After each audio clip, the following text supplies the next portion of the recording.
शहरी धकाधकीच्या जीवनात माणसाला मोकळा श्वास घेता यावा, दाटीवाटी असलेल्या वस्तीतील कुटुंबियांना इथे विसावा घेत विरंगुळा मिळावा याकरता लोक या भागात आवर्जून येतात।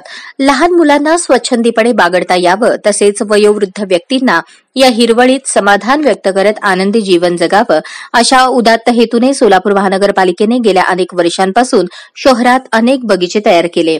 इथे वृद्धांना बसण्यासाठी आरामदायी बाकडे, लहान मुलांसाठी विविध प्रकारच्या खेळण्या, झुले, झोके, घसरगुंडी अशी अनेक खेळण्यांची सुविधा इथे उपलब्ध करण्यात आली।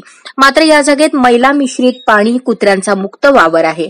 मात्र या परिसरातील हिरवळीची देखभाल करणे गरजेचे असताना पालिका उद्यान विभागाकडून याबाबत कोणतीच हालचाल झाली नाही। पावसाने इथे बाहेरील मैला मिश्रित पाणी आत येऊन दुर्गंधी पसरली आहे।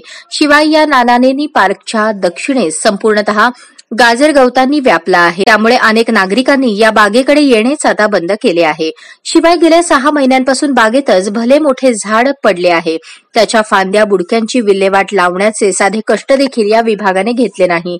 याकडे लक्ष नाही हे ओळखून काही तळीराम इथे कायम ठाण मांडून बसलेले असतात। कधी कधी तर जुगाराचा खेळही रंगतो। इतकेच काय तर या बागेत गाड्या दिमाखदार पद्धतीने लावल्या आहेत।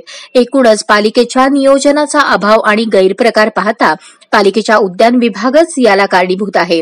या उद्यानाच्या नियोजनाबाबत साफ दुर्लक्ष होत आहे। इथे मखमली हिरवळीचा पत्ताच नाही। पालिका सभागृहात पदाधिकारी असताना याविषयी आवाज उठवायचे, मात्र आता प्रशासक राज असल्याने प्रशासनिक कामाकडे प्रशासकांचं साफ दुर्लक्ष केलं आहे। या भागाची अशी दुरावस्था झाल्याने येथील सुविधांअभावी सोलापूरवासियांना घुसमट सहन करण्याची वेळ आली आहे, हे मात्र खरं।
नमस्ते, माझं नाव किरण चित्तूर। मी ॲक्च्युली इथेच रणभवनच्या जवळ राहतो आहे। तर मी इथं खूप दिवसांनी आलो। मी ॲक्च्युली इथे नसतो आहे, तर मी इथं सहजच आलो होतो विश्रांती घेण्यासाठी। तर 7 रस्त्यामध्ये नाना नानी पार्क म्हणून गार्डन आहे।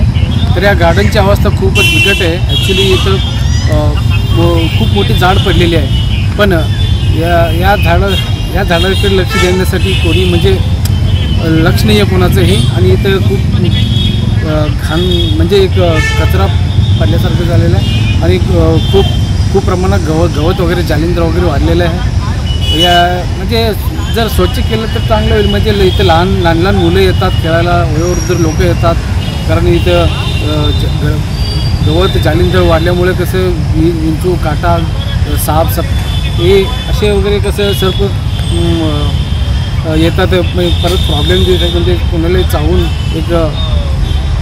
तर कृपया माझं म्हणणं असं आहे की शासनाने याकडे लक्ष द्यावे। धन्यवाद।